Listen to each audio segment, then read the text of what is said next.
بسم اللہ الرحمن الرحیم۔ السلام علیکم۔ آپ دیکھ رہے ہیں رب نواز اسلامک اور مجھے کہتے ہیں رب نواز۔ امید ہے آپ سب خیر خیریت سے ہوں گے، خوشیاں بانٹے خوش رہیں۔ Green Pakistan, clean Pakistan. آج بات کریں گے شجر کاری کے بارے میں۔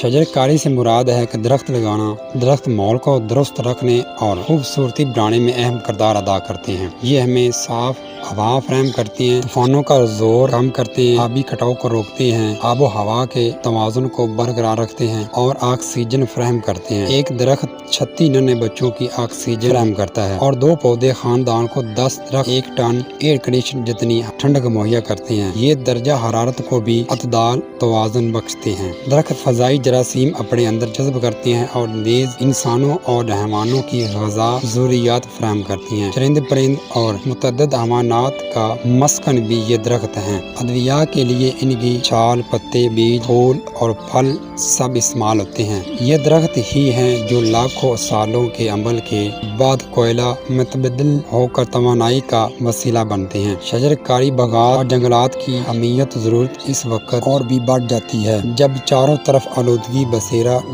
ڈالے ہو، صاف شفاف ہو کے ہوا کے لیے ترستا ہو اور زہر آلودی ہوائیں مثل انسانی کو گن کی طرح کھا رہی ہوں۔ دور جدید کی سائنس ٹیکنالوجی نے جہاں انسان کی سہولت و آسانی کے لیے لامحدود انگنت وسائل مہیا کیے ہیں، زندگی کے مختلف شعبات میں انسان کو بام عروج پر پہنچا دیا، وہیں اس کے لیے مختلف بیماریوں اور آفات کے سامان بھی فراہم کر دیے ہیں۔ صنعتی ترقی کے لیے اس دور میں ہر طرف آلودگی چھائی ہوئی ہے۔ ہوا، پانی، زمین پر دیگر حیوانات اپنی خصوصیات ہو رہی ہیں جن کی بقا کا مسئلہ پیدا ہو گیا ہے۔ فضائی آلودگی، آبی آلودگی، زمینی آلودگی، صوتی آلودگی، سمندری آلودگی، تیزی سے بڑھتی فیکٹریاں، سڑکوں پر گاڑیوں کی لمبی قطاریں، فضائی اور بحری جہازوں کا دھواں، مختلف صنعتوں کے فضلات سے مسئلہ مزید پیچیدہ ہوتا چلا جا رہا ہے۔ درختوں کے گھنے جنگل کو قدرتی سکھ کہا جاتا ہے جو آس پاس کی ساری کاربن چوس لیتے ہیں۔ پہاڑوں پر پھیلے جنگلات لینڈ سلائڈنگ کے خلاف مضبوط خسارہ ہوتے ہیں۔ یہ بارشوں کا سب سے بڑا وسیلہ ہے جس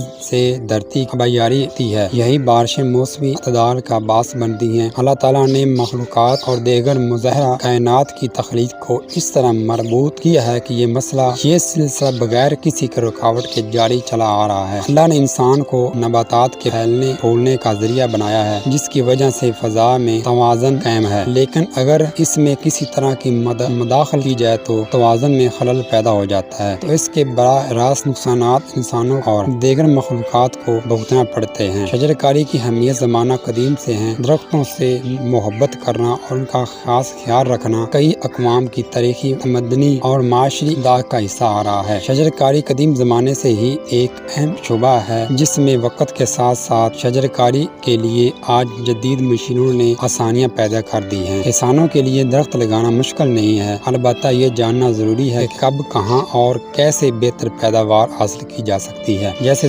جدید تحقیق کے مطابق زمین میں الکلی کی مقدار میں زیادہ ہو، سفیدہ لگانے سے اچھے اثرات مرتب ہوتے ہیں۔ سفیدہ کے درخت زیادہ الکی جذب کر لیتے ہیں جس کے نیچے زمین کی زرخیزی اور پیداوار میں اضافہ ہوتا ہے۔ شجر کاری کا ایک طریقہ جو پوری دنیا میں بہت مقبول ہے وہ فارم ہاؤس کے تعمیر ہیں۔ ملک کے مختلف مقامات پر فارم ہاؤس تعمیر کیے جاتے ہیں جو کہ پوری طرح شجر کاری کا مظاہرہ ہوتے ہیں۔ صنعت شجر کاری کے تحت جنگلات کا تحفظ کیا جاتا ہے۔ شجر کاری کے جدید طریقوں میں سے ایک طریقہ یہ بھی ہے کہ کچھ خاص پودوں کو جن سے فائدہ حاصل ہو سکے انہیں دوسرے ممالک سے منگوا کر لگایا جاتا ہے۔ شجر کاری کا ایک طریقہ رہائشی قیدوں کے ساتھ پارکوں کی تعمیر ہے۔ اس کے تحت مختلف مقامات پر تعمیر کی جاتی ہے۔ درختوں ہمارے قدیمی ساتھی ہیں اور ہماری تہذیب کی قدیم ترین نشانیوں۔ گلوبل وارمنگ کے اس دور میں ان کی اہمیت میں مزید اضافہ ہو چکا ہے۔ جدید تحقیق کے بعد ماہرین نے خبردار کیا ہے کہ اگر فضا میں کاربن اخراج کی مقدار بڑھتی ہے تو غذاؤں کی تاثیر تبدیل ہو جائے گی، پھلوں اور سبزیوں کی